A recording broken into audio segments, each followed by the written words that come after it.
Hi, அனைவருக்கும் வணக்கம். எல்லோரும் எப்படி இருக்கீங்க? இன்னொரு வீடியோவில் உங்களை சந்திப்பதில் மிக்க மகிழ்ச்சி. அப்புறம் நேற்று ஃபுல்லாக ஒரே பரபரப்பு.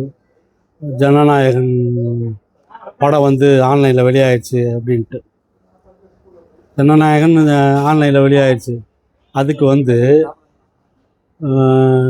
டிஎம்கே தான் காரணம், அண்ணாமலை முருகன் காரணம், அது இதுன்னு சொல்லிக்கிட்டு ஏதாச்சும் ரைட்டப் எழுதிக்கிட்டே இருக்காங்க. எனக்கு ஒன்றும் புரியலை. ஒரு படம் 500 கோடி போட்டு எடுக்கிற தயாரிப்பாளர் அந்த எடிட்டிங் எல்லாம் முடிச்சுட்டு அதோடைய அந்த வீடியோவுடைய அந்த படத்துடைய இது யார்கிட்ட இருக்கும்? அதிகபட்சம் படத்துடைய டைரக்டரு, தயாரிப்பாளர், எடிட்டரு, கதாநாயகன், இந்த 4 பேர்கிட்ட தானே அந்த படம் இருக்க முடியும். விஜய்கிட்ட இருக்குமா இருக்காதானே எனக்கு தெரியல. இல்லை, படம் எடிட் முடிஞ்சு சென்சார் எல்லாம் போன பிறகு அதோடைய ஒரிஜினல் காப்பி ஒன்று தயாரிப்பாளர்கிட்ட மட்டும்தான் இருக்கணும். இல்லை, அட்லீஸ்ட் திருப்பி எடிட் பண்ணுறதுக்கு டைரக்டரு, எடிட்டர், இவங்க 3 பேர்கிட்ட இருக்கலாம். அப்படி இருக்கையில் இவங்களை மீறி எப்படி படம் வெளியாகுச்சு? ஆன்லைனில் இவங்களை மீறி எப்படி படம் வெளியாகுச்சு? எப்படி வெளியாக முடியும்? இப்போ நம்ம சினிமா துறை ஃபீல்டில் உள்ள ஆள் கிடையாது, உள்ள ஆள் கிடையாது. ஒரு நார்மலாக யோசித்து பார்த்தாவே இந்த படம் இப்போ தியேட்டரில் வெளியாகிட்டு ஒரு பிரிண்ட் ஏதோ ஒரு தியேட்டரில் எடுத்திருக்கான், இது ஒன்று இருக்கான்னு சொல்லலாம். இது அப்படியே எடிட் காப்பி சென்சாருக்கு கொடுத்த காப்பியாக, சென்சாரு கொடுக்க போகிற காப்பியாக என்னன்னு தெரியல. அப்படியே அந்த எடிட்னு வேறு போட்டிருக்கு. அப்படியே உள்ள ஒரு காப்பி எப்படி டிஎம்கே புகுந்து, இல்லை எல்முருகன், நம்ம பிஜேபி எகைன்ஸ்ட் உள்ளாலாம், இல்லை எல்முருகனும் எப்படி இது பண்ண முடியும்? இல்லை, இதே பிரிண்டை சென்சார் போர்ட்லேருந்து வெளியாக இருக்குமா? இப்போ சென்சார் செய்யாத போது சென்சார் போர்ட்லேருந்து சர்டிஃபிகேட் சென்சார் போர்ட்லேருந்து வெளியாக இருக்குமா? அப்படியெல்லாம் வாய்ப்பே கிடையாது. நல்லா தெரியுது, இந்த படம் எடுத்ததுக்கு இவங்க நம்பினது இந்த படம் தேர்தலுக்கு முன்னாடி வெளியானா, ஒரு மாதம் முன்னாடி வெளியானா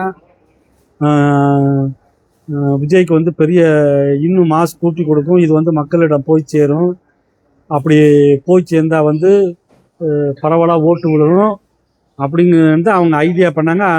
அதுக்கு தான் தேர்தலை ஒட்டி அந்த படம் ரிலீஸுக்கு தயாராக இருந்துச்சு, தயாராக கொண்டு வந்தாங்க. என்ன காரணமோ இடையில ஏகப்பட்ட பிரச்சனை பண்ணி அந்த படம் இன்னைக்கு வரைக்கும் சென்சார் சர்டிஃபிகேட் கொடுக்காம இழுத்தடிச்சுக்கிட்டு இருக்காங்க. அது பட தயாரிப்பாளர், சென்சார் போர்டு, அவங்க பிரச்சனை.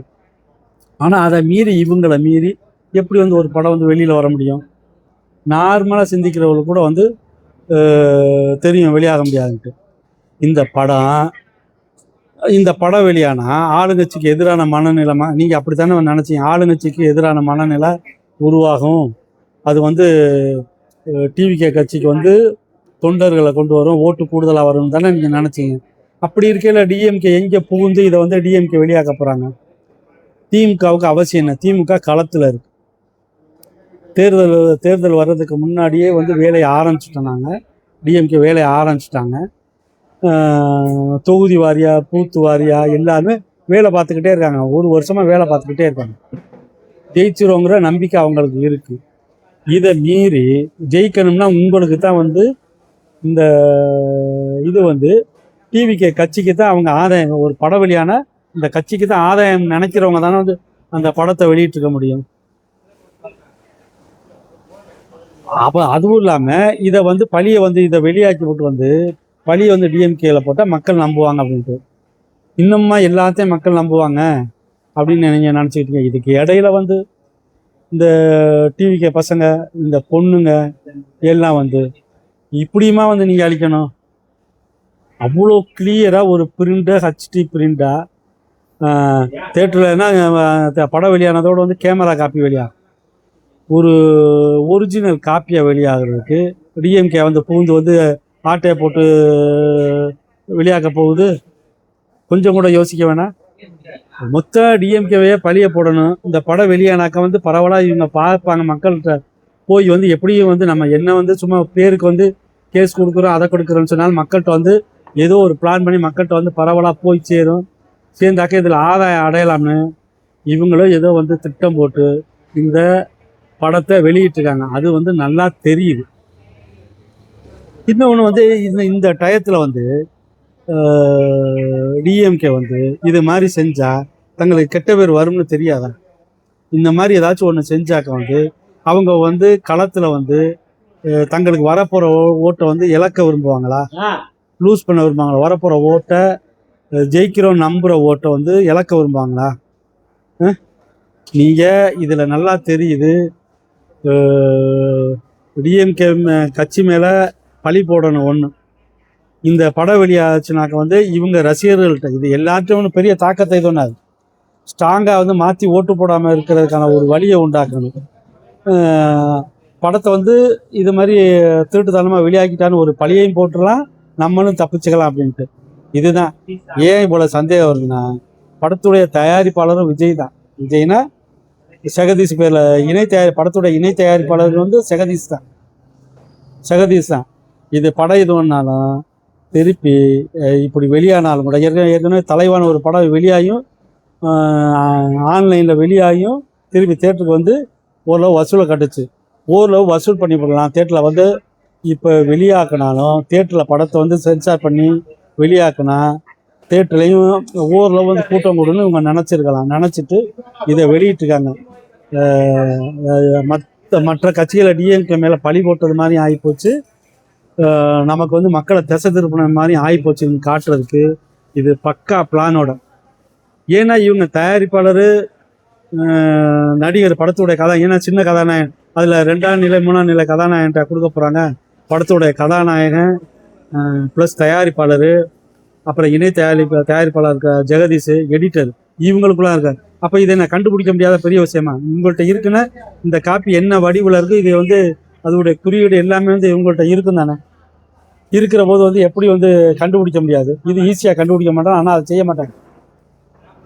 கண்டிப்பாக இதை வந்து கண்டுபிடிக்கணும் அப்படின்னு வந்து நீங்கள் வந்து கேஸ் கொடுத்தீங்கன்னா கண்டிப்பாக வந்து போலீஸ் கண்டுபிடிச்சி கொடுத்துருவாங்க. கண்டுபிடிச்சி கொடுத்தா இவங்க மேலேயே இது திரும்பும். இது நல்லா தெரிஞ்சு தேர்தலில் இந்த 10 நாள் இடைவெளியில் இதை பண்ணோம்னா அனுதாபம் வந்து நம்ம பக்கம் திரும்பும். இன்னும் வந்து ஓட்டு வந்து அதிகமாகும் நினச்சிருக்காங்க. ஆனால் கள நிலவரம் அது கிடையாது.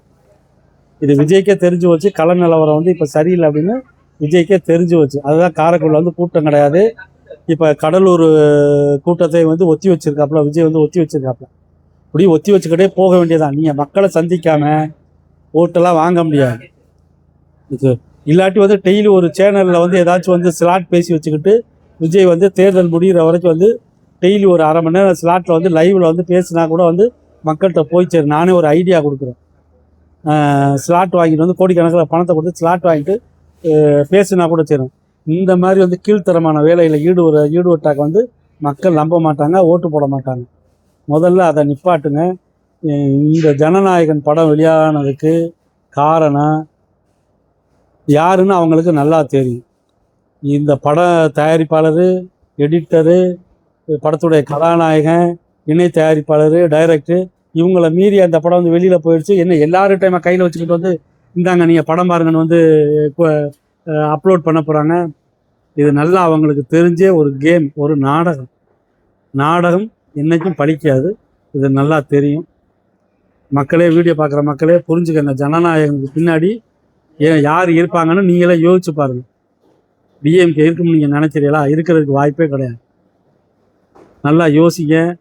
வர்ற தேர்தலில் நான் டிஎம்கேக்காரனா, நீங்கள் நல்லா யோசிங்க. உங்கள் தொகுதியில் வந்து யாருக்கு போடணும்னு யோசிங்க. அதை மீறி நான் சொல்கிறது, திராவிட முன்னேற்ற கழகத்தை ஆதரித்து உங்களுடைய ஓட்டு போடுங்க. நன்றி, வணக்கம். மீண்டும் ஒரு வீடியோவில் பார்ப்போம்.